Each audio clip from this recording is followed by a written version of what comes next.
Welcome to this week's edition of Ask an MS Expert. I'm John Strum, and I'm the host of the Real Talk MS podcast. Each week, Real Talk MS reaches thousands of people in more than 100 countries around the world with the news that people affected by MS need to know. My wife, Jean, lived with progressive MS for 23 years, so I've had a front row seat experiencing all the ways that MS can impact a family.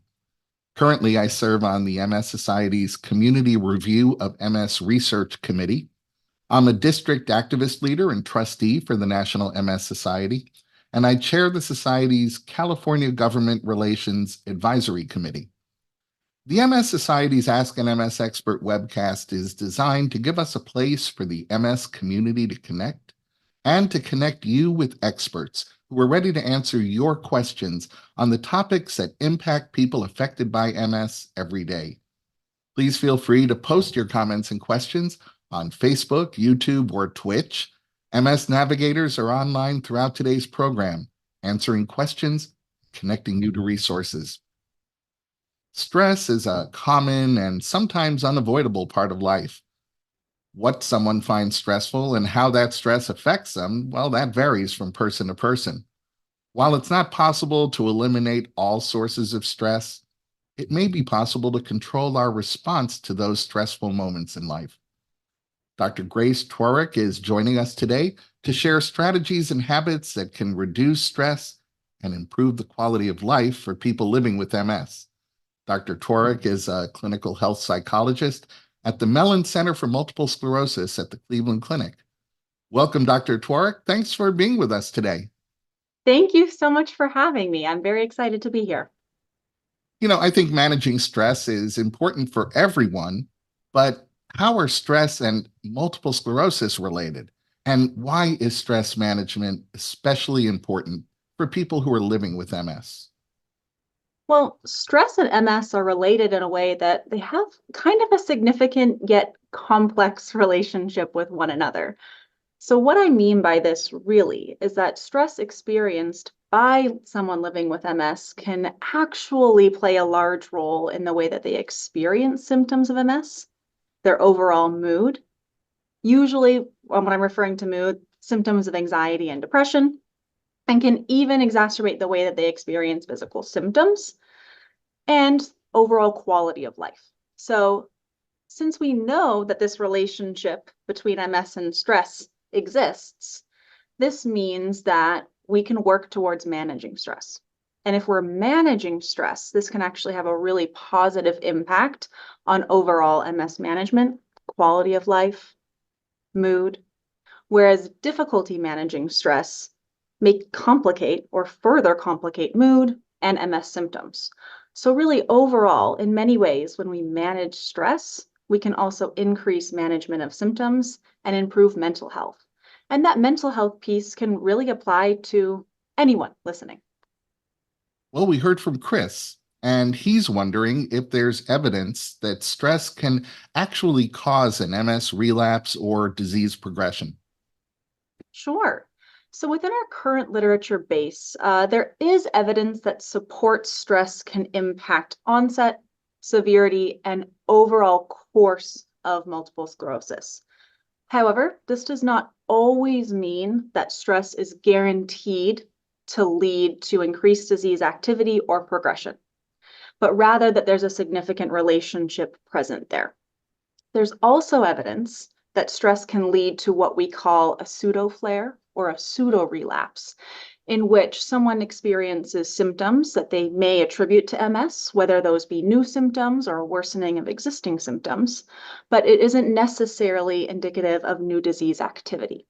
So if we recognize that stress can have an impact on MS, we can also recognize that effectively managing that stress can have a positive impact when it comes to managing symptoms. What are some of the common factors that can cause stress for someone who's living with a chronic illness like MS? That's a great question. And stressors can be what we would refer to as more universal, or they can be really personal. And what I mean by this is that there's some things that many people living with MS may go through and may be able to see others going through as well. That is very stressful. Think about, initial diagnosis, establishing your treatment team, deciding on a disease-modifying therapy. And there's also going to be stressors that are more personal. So this may be interpersonal relationships within your family, moving, kids growing up and leaving the house, right? So there's going to be things that feel more universal and things that feel more personal. But what really matters here is that when we can identify what stressors are, we know how to work towards managing those. And something I always like to throw in when we're talking about stress is that sometimes stress gets a bad rep. We tend to think about stress as being associated with negative events, but sometimes some of the most exciting events of our life can also be stressful. So I like to think about, weddings, kids going off to college, right? These things are exciting, but can also bring stress too. So really being able to identify the things in your personal life that may cause stress for you are going to be some of those factors that may have an impact on how you experience MS. Well, Bella says she's wondering how to tell if she's stressed. Are there any physical or emotional signs that she should be paying attention to? Sure. Well, Bella, there's actually quite a few cues that we can pay attention to determine if we're experiencing stress. So stress is actually a phenomenon that most often occurs when we experience some sort of perceived threat. That threat might be physical or psychological, and our body responds to this perceived threat in a variety of ways. Physically, this might look like increased heart rate, restlessness, feeling on edge, headache, even GI upset. Emotionally, this might look like feelings of overwhelm, feeling as if your fuse is a little bit shorter than you're used to it being, or even feeling less excited about things that normally you enjoy. Mentally, it can also feel like you're in a little bit of a fog, might feel a little bit harder to think clearly, or you might be feeling distracted. So there's many different types of indicators of stress, as stress can manifest in lots of different ways. We heard from Jacqueline, who tells us that she's heard that some of the physical symptoms of stress could be fatigue and muscle tightness. She says she experiences both of these symptoms, but they're also very common symptoms of MS. And Jacqueline wants to know how she can identify symptoms of stress versus symptoms of MS. This is a really important question because sometimes they feel really intertwined, right? And there are times when stress can actually impact the way that MS symptoms are experienced. So in this example, fatigue and muscle tightness can be further exacerbated by stress, meaning that in a strange way, while these symptoms for Jacqueline are MS symptoms, they're also affected by her level and her experience of stress. So when we're trying to identify the source of a certain symptom, it can be really helpful for us to monitor over a period of time. Is there a certain time of day that symptom tends to change? Does it tend to change or feel different in different scenarios or different situations or around different people? And when we monitor, this can really give us insight into what may be causing a symptom to be present or to worsen. And once we've identified this, it can give us a few key indicators on how to manage that symptom. And if that symptom tends to be present pretty regularly and doesn't seem to wax or wane with stressors, that may be a good indication that it could be a symptom that will be worth talking to your neurologist about. You and your colleagues conducted research that focused on developing and implementing a short term stress management protocol for people with MS to see if it impacted their stress, depression, and anxiety. What did you learn in your study? Sure. So the aim of our study was really to create a feasible and realistic approach to developing an effective stress management program using skills and seeing that the impact that this had on mood and stress levels of the patients that we work with. So while there's a lot of current stress management protocols that exist, they tend to be quite lengthy and require quite a lot of time from folks that engage in them. Some of these protocols require 16 or more sessions to take place. We recognize that a protocol of this length might be really difficult for the folks that we work with here at the Mellen Center, given that they're already managing multiple doctor's appointments, DMT management, and responsibilities within their day-to-day lives. So we really wanted to develop a protocol that was realistic and assisted in developing skills in a shorter period of time. And our goal was to allow folks to feel confident in managing their experience of stress in as little as 1 to 4 sessions with us. We also incorporated the use of a biofeedback tool to allow our participants to observe the effects, the positive effects that stress management skills were having in real time in our sessions. So our tool was looking at measures like heart rate and breathing regulation. So we could kind of see in real time how the body was responding to our skills. And the overarching goal here was to develop a program where we can teach skills that allow people to see measurable change in mood and in stress in their everyday lives so that they can spend more time doing the things that they enjoy with the people that they love and less time feeling like they needed to be here with us in our office doing these sessions. Well, I have to ask, what types of stress management skills are used within this stress management protocol? And are these the same stress management skills you might recommend within your own practice? Yeah, so there were actually a variety of stress management skills that I use on a regular basis within my clinical practice that were incorporated into our stress management protocol. So some of these skills included breathing exercises. Specifically, diaphragmatic breathing is one that we use often. And this is an exercise where we're really focused on strengthening the diaphragm, which is a dome-like shaped muscle that sits under our lungs. This is often also referred to as belly breathing. So in this exercise, we're putting one hand on our chest, one hand on our belly button, and really trying to focus on feeling movement in the hand that's on our belly button. So we want to feel movement in our belly, but not so much movement up here on our chest. We also use meditation exercises. A lot of these focus on visualization. One of my favorite exercises is to have folks visualize a place where they feel they're most calm, they're most at peace, a place that they really enjoy, and try to visualize this in the most detail they can. So identifying colors, smells, sounds, even tastes that make this place so calming. That way we can return back to this place with practice of visualizing ourselves there in moments of stress or overwhelm. We also use some different mindfulness exercises, which is really just the practice of being aware and present in our current moment. Are there other strategies that can be effective in managing stress? Absolutely. There's lots of different strategies that can be successful in managing stress. Some of those being engaging in activities that you already enjoy or maybe that you used to enjoy. Stress can do this thing where it makes us feel like doing activities that we enjoy or just that are pleasurable to us kind of have to take the back burner. However, when we prioritize time to engage in activities that we enjoy, we're actually taking care of ourselves. But it's also really important to note that activities we enjoy might look different depending on where someone is in their MS journey as well. So what I really mean by this is, for example, sometimes I hear, I used to really love to ride a bike, but I can't do that the same way anymore. So what we really try to do is break down that activity. So what was it about riding a bike that you enjoyed? Was it the actual act of riding the bike?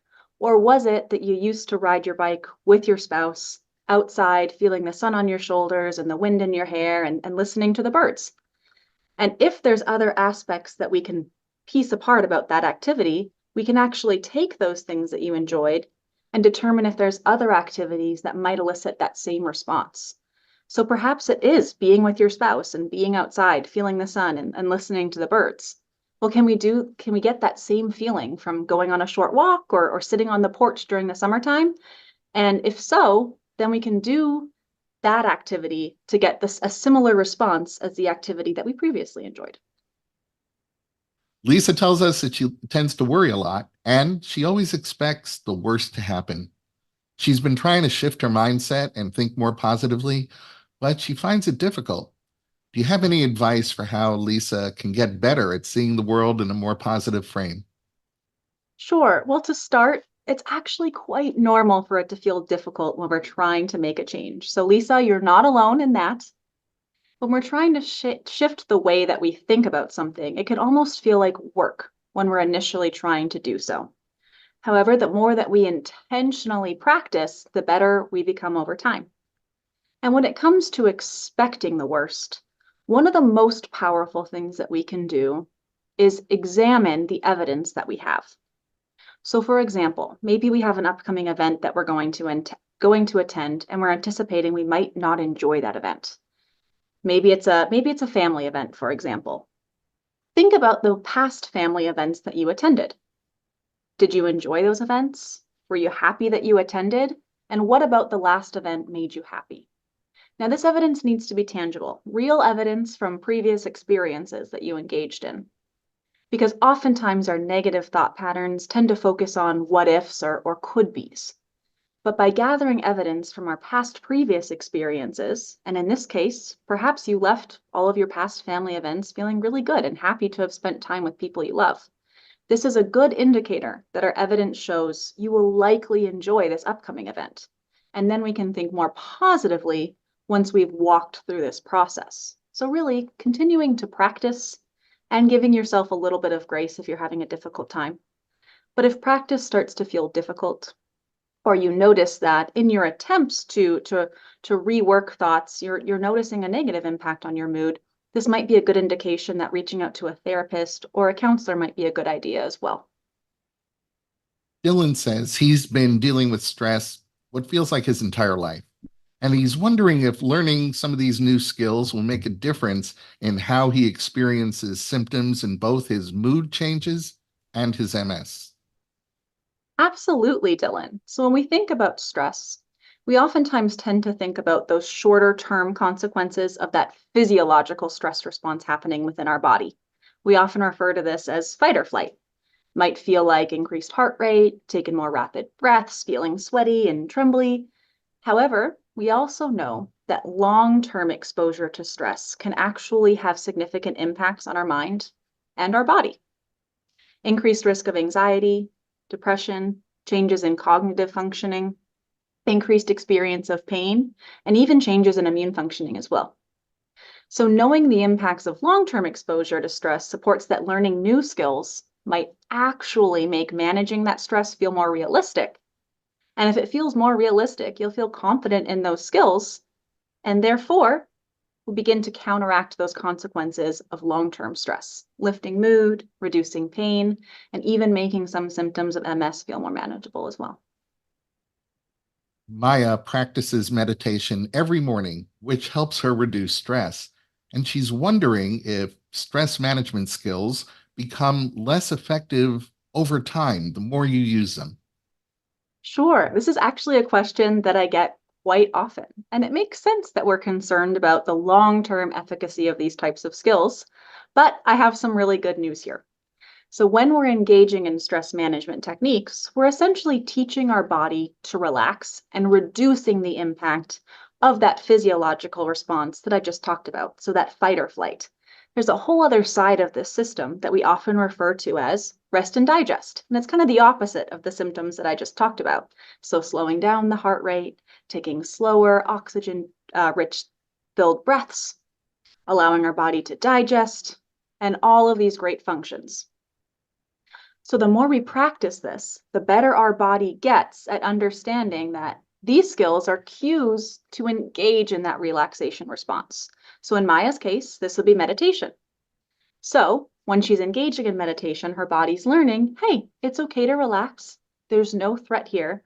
Maya's telling us we're okay and we can relax. And unfortunately, though, one of the realities of life is that stress is always going to be present. We can't make it go away totally. So the more that we practice these skills, it actually makes them more effective in the face of stress.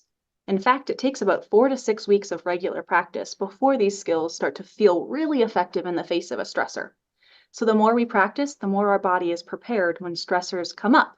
So short answer, nope, we cannot practice too much. Jason says that he's been struggling for a couple of months now. He has two questions for you.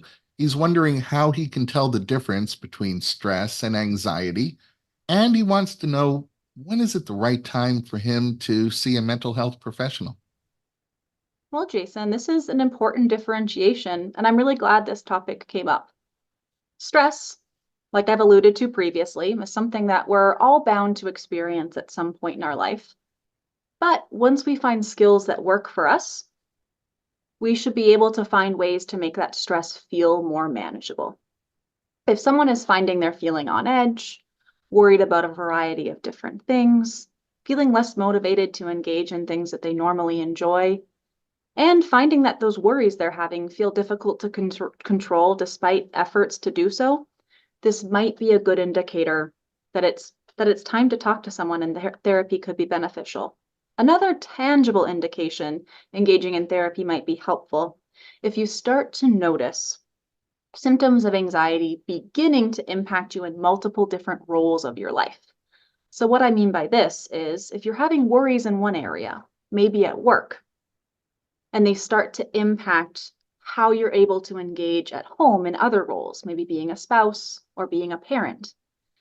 So if we're feeling that stress from one area is almost spilling over and impacting your ability to be present and engage in other parts of your life, this is a really good indicator that therapy might be able to really, really help you out there.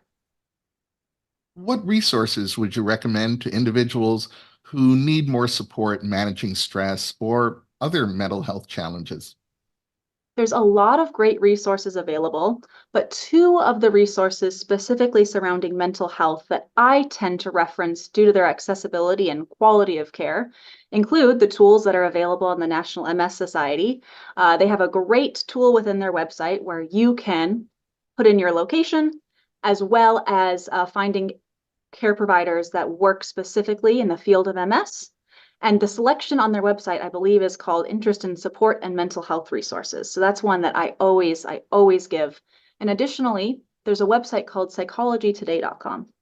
This website is great because you can log on to there, you can put in your location, and there's lots of different tools that you can use to filter based on your insurance, specific topics that might be of interest to you. So in this case, maybe anxiety or stress.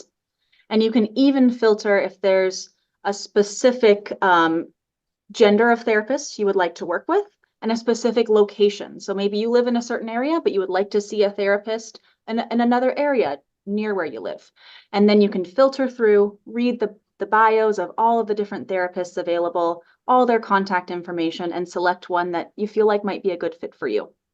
Then when it comes to stress management skills, there's a great application available free of charge on smart devices called Insight Timer.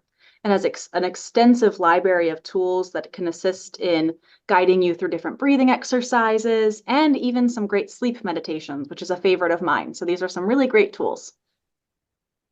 Well, you've shared some great information and some great stress management skill strategies today. What would you say is your top takeaway that you'd like our viewers to remember? I'd have to say that my top takeaway message today is that while stress can certainly play a role in how MS symptoms are experienced and overall mood, there's many different skills and resources that we can use to make stress feel more manageable. Engaging in activities you enjoy, spending time with people that you love, taking time to relax and engage in activities that make you feel calm and present, maybe some breathing or meditation, all hold value in supporting your mood and quality of life. Having skills that we feel good about when it comes to managing stress can actually bring a sense of confidence and control in your MS journey. Thank you for sharing your expertise with us, Dr. Tworek. I think we have time to answer one or two more questions from our audience. We heard from Crystal. Crystal's husband was recently diagnosed with MS, and he's been very stressed over the uncertainty of how MS may impact him in the future.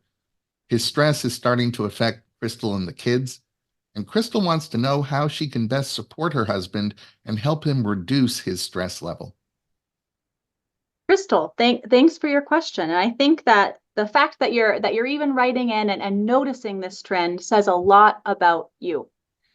When it comes to supporting our loved ones and helping them to reduce stress, one of the greatest things that we can do is ask if there's something that we can do. Ask if there's anything that we can do in the process to get them connected to someone that they may want to talk to.